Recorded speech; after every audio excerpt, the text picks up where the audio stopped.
I've spent a lot of time looking at the imagery of Mary, right? If you think Mary is the archetypal female, that you can make that case. That's a reasonable case to make. But the thing about Mary is that Mary isn't an individual. Mary is mother and infant. And I think that the human female nervous system is actually adapted to the mother-infant dyad and not to the best interests of the mother, because women are differentially sensitive to negative emotion, which makes them suffer more. And so you have to ask why. And one answer to that, and it's not the only answer, but one answer, and I'm sure at least it's partly true, is that women sacrifice their own emotional stability and happiness to be there as alarm systems for their infants. And that's how tightly wired they are together. And so it could easily be that the proper image of woman, in for a penny and in for a pound, let's say, the proper image of woman isn't individual woman the way it is individual man. It's woman plus infant. And that, now, Agreed. You agree with that, do you? Yeah. Okay. I agree. Mm-hmm. I mean, just because I'm a mom and I'm an observer of reality, and I'm around a lot of women and children and husbands and children, all of which, I mean, mothers and fathers offer distinct and complementary benefits to children. Neither of them are replaceable. Kids need a mom and a dad. And it's so interesting because then I'm sure some of the objections that we're getting from some of the people that are listening to this, they'll say, well, and Dave Rubin said this in your conversation with him too, that his husband, David, is very nurturing and very empathetic. Yes, which is true. That he's going, yeah, sure. Well, one of the other categories of children whose stories we try to catalog at Them Before Us is children with same-sex parents. Our website, thembeforeus.com, probably has the largest story bank of kids with LGBT parents.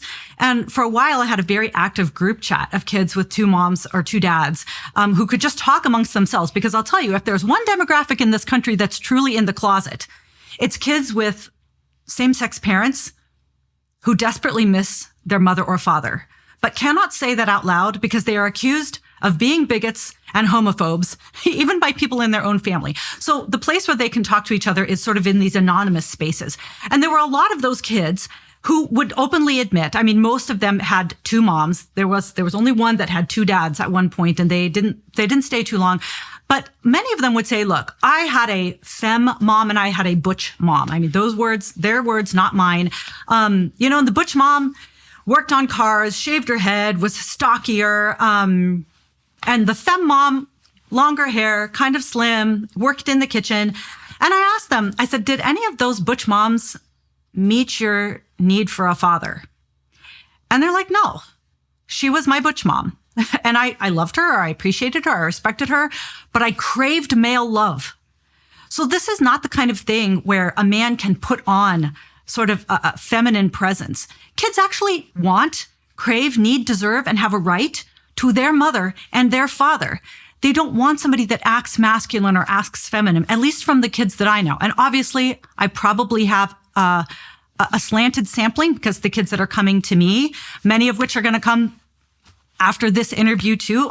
We get tons of letters and testimonies from kids who cannot say this kind of thing out loud anywhere else. Do you know of any data that isn't biased pertaining to that? Because you clearly have a sample bias problem.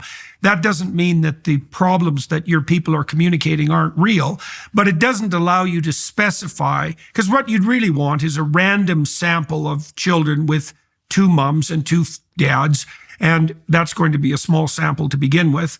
And you'd want to see if their attitudes towards their parents and their life differed in any important way from the norm, or maybe even differed in any important way from the experiences of the adoptive kids that you described, because maybe that would be a more appropriate control group. And that's a pretty tough study to do, and maybe one's been done. I don't know of one.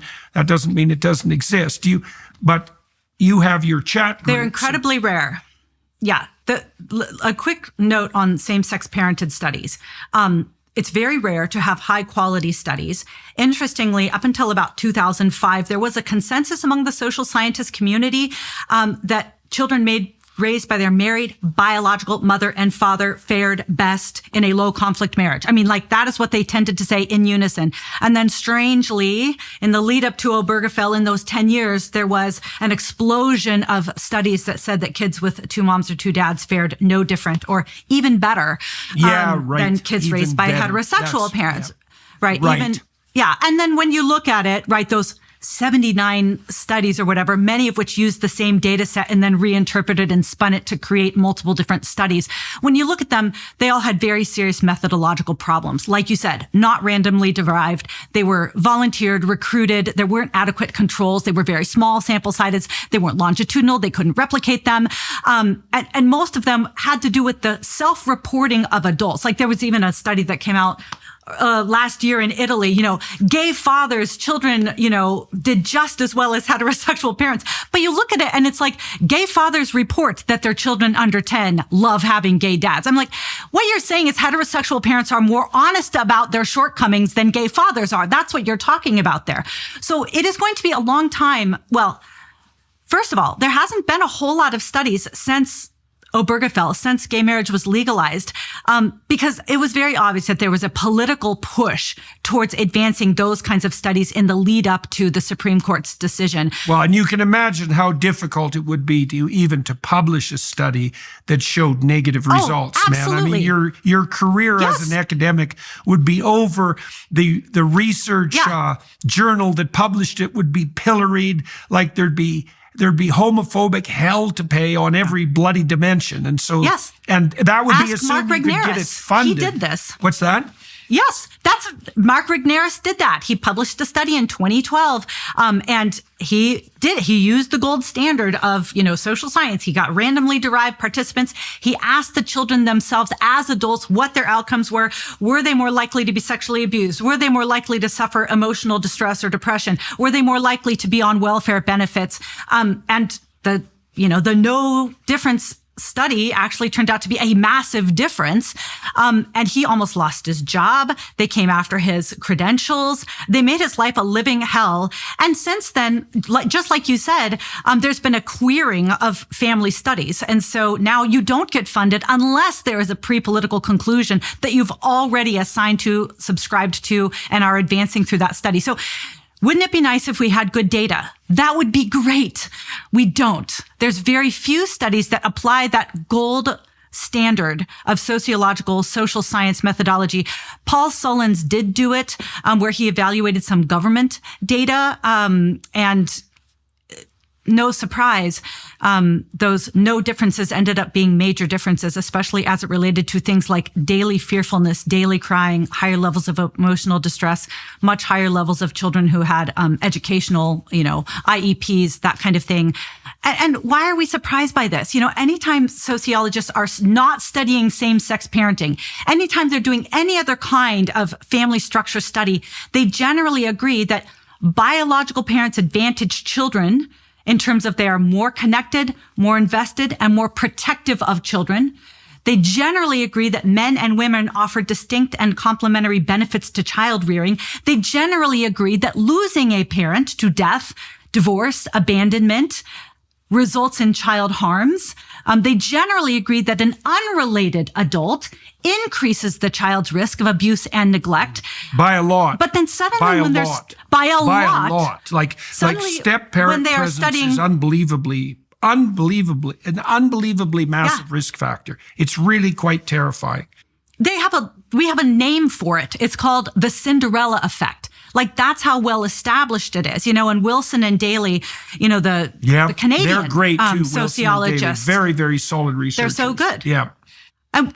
What did they find? That rates of fatal beatings in kindergartners in Canada between the years of like 1979 and 1990, 150 times greater at the hands of a stepfather. And so I just am like, okay, look, we know that the most dangerous place a child can find themselves in America today is in the home of an unrelated man left to care for the child himself. And so, but now somehow we're normalizing all of these other modern family forms where there's always an unrelated adult in the home, where the child's always being deprived of a biological parent, where they're very often missing the maternal or paternal love that maximizes child development. And somehow we're supposed to believe that these kids fare no different. I mean, unfortunately, it's just one more example of why we cannot trust the institutions. They've been captured by this woke ideology, and it's kids that are suffering.